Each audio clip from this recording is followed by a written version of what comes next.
Hello friends, good evening. कैसे आप सब? उम्मीद है बहुत अच्छे होंगे। फ्रेंड्स, आज हम बात करेंगे कि आगे जो मार्केट है, अभी जैसे आपको फ्राइडे को पता है कि लगभग 4% के करीब मार्केट गिर गया था। इंडियन सेंसेक्स है वो।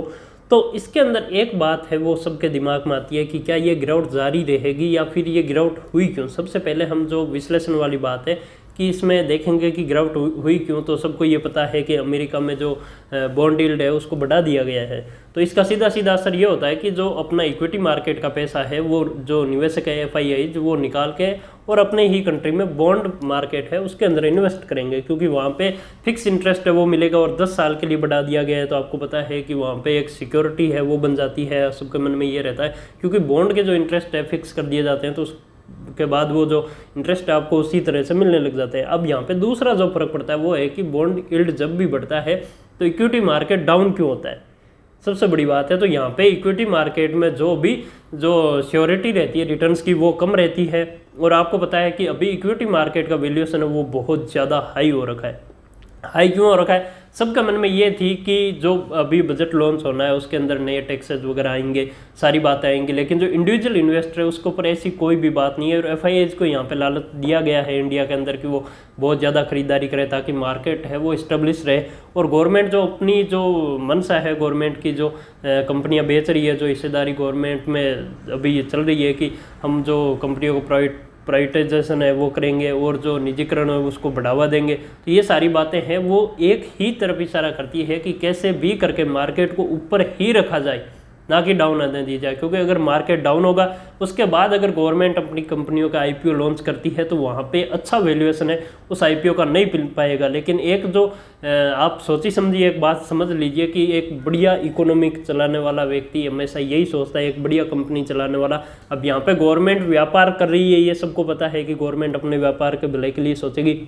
लेकिन जैसा कि आपको पता है IRCTC के जो IPO लॉन्च किया गया था तो उसको लो वैल्यूएशन पे लॉन्च किया गया था और उसके बाद वो कितना ज़्यादा हाई चला गया था। गवर्नमेंट को इस बात का पता है कि अगर IRCTC का IPO है वो 1500 रुपये पर लॉन्च किया गया होता तब भी लोग उसको खरीदते और गवर्नमेंट को ज़्यादा प्रॉफिट होता। इसलिए मार्केट में इस बार गवर्नमेंट की जो मंशा इस तरह से रह रही है कि मार्केट को कैसे भी करके 50,000 के ऊपर रखा जाए और उसके बाद अपने IPOs को लॉन्च किया जाए ताकि उसका जो 10 साल का हाई वैल्यूएशन उस कंपनी के शेयर का जो रहना है वो उसे आज मिल सके।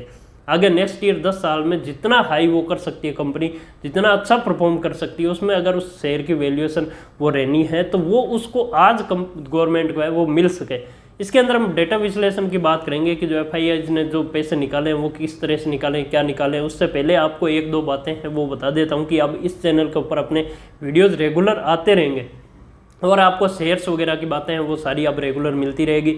और सबसे पहली जो बात है जो मार्केट अपडेट का, तो हर दिन एक वीडियो मार्केट अपडेट के बारे में भी आएगा कि आज मार्केट ऊपर गया या नीचे गया तो क्यों गया। अब डाटा विश्लेषण है उसकी बात करेंगे तो उसमें हम DIAs और FIIs की जो होल्डिंग्स है उनकी बात करेंगे। अब यहाँ पे एक बात आपको मैंने बता दूँ, मेरा जो NPS वाला चैनल है उसके ऊपर मैंने एक वीडियो अपलोड किया था कि हमारे देश की जनता इतनी भोली क्यों है। उस वीडियो में बात की गई थी 1992 के हर्षद मेहता के जो स्कैम हुआ था उसके बारे में। तो उसमें मैंने कहा था कि उस वेब सीरीज को देख के इंडिया में बहुत ज़्यादा रिकॉर्ड डीमेट अकाउंट ओपन हुए। तो वो बात बिल्कुल सच है, आप गूगल पे जाके सर्च कर सकते हैं। 2020 में रिकॉर्ड डीमेट अकाउंट है वो ओपन हुए हैं। और उसके बाद जो इंडिविजुअल इन्वेस्टर है, जो इंडिया के अंदर जो आम पब्लिक है, उनका जो इक्विटी मार्केट की तरफ, शेयर मार्केट की तरफ है जो बढ़ाव है वो बढ़ा ही है, ना कि घटा है। इतनी ज़्यादा उतार चढ़ाव होने के बावजूद भी लोगों का जो मनसा है वो यही रहती है कि वो इक्विटी मार्केट से बहुत ज़्यादा पैसा कमा सकते हैं। और उसी चक्कर में मार्केट में अनलिमिटेड इंडिविजुअल इन्वेस्टर्स का पैसा आया और जिस वजह से मार्केट इतना हाई पे अभी भी टिका हुआ है। लेकिन ये एक बबल की तरह, मैं अगर सोचता हूँ तो मैं ये सोचता हूँ कि ये एक बबल की तरह है जो कभी भी फट सकता है, क्योंकि गवर्नमेंट इस मार्केट को स्टेबलाइजेशन करना चाहती है। लेकिन ये सारी बातें गवर्नमेंट के हाथ में नहीं होकर एक वैश्विक जो बाजार है उसके ऊपर होती है, वर्ल्ड वाइड जो मार्केट है, शेयर मार्केट है उसके ऊपर होती है। तो अगर अमेरिका के डाउ जोन्स में या यूरोपीय मार्केट है उनमें जो गिरावट है वो आती है तब इंडिया के मार्केट में गिरावट आना लाजमी है।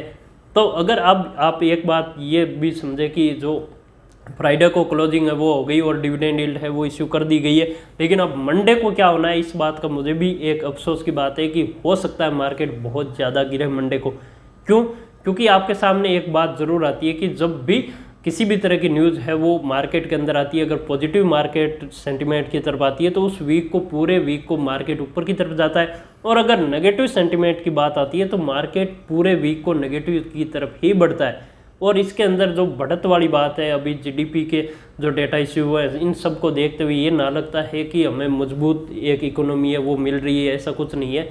अभी जहाँ पे वैल्यूएशन है, मार्केट का वैल्यूएशन जो होना चाहिए वो है नहीं, उससे बहुत ज़्यादा हाई वैल्यूएशन है। अब हम देख लेते हैं कुछ डेटा।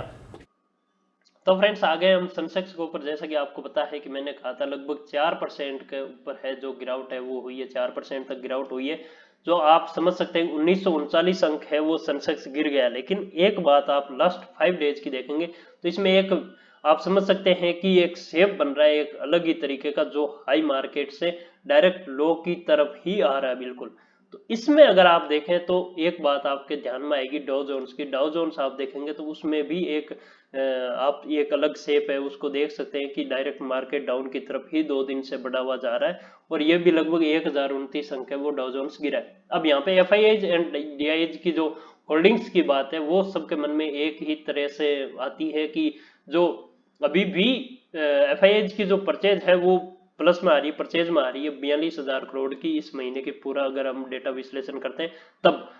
लेकिन जो डीआईएच की होल्डिंग्स है वो अब माइनस में आ रही है। क्यों आ रही है वो आपको एक बात बता दूं कि अब म्यूचुअल फंड्स की जो सेल वैल्यूम है वो बढ़ा ही जा रहा है, कि क्योंकि म्यूचुअल फंड्स का एक ही इरादा रहता है कि जब भी मार्केट डाउन आए तब खरीदारी करो, और जब मार्केट हाई वैल्यूएशन पर हो तब सेल करो जितना ज्यादा हो सके।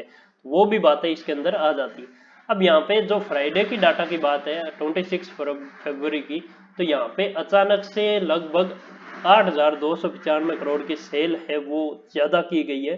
लेकिन यहाँ पे जो परचेज का वॉल्यूम है वो बढ़ा हुआ ही है, क्योंकि आपको पता है कि 24 को डाउ जोन्स गिरा था, तो वहां पे गिरावट की वजह से यहाँ पे खरीदारी वो ज्यादा की गई थी, इसीलिए। अब यहाँ पे कई बातें हैं वो आपके समझ में अगर नहीं आती है तो आप मुझे कमेंट कर सकते हैं, और किसी भी विशेष शेयर के बारे में अगर आप जानना चाहते हैं तो उसके लिए भी कमेंट जरूर करें। आप यहाँ पे डेली वीडियोज आपके सामने आते रहेंगे। तो धन्यवाद फ्रेंड्स।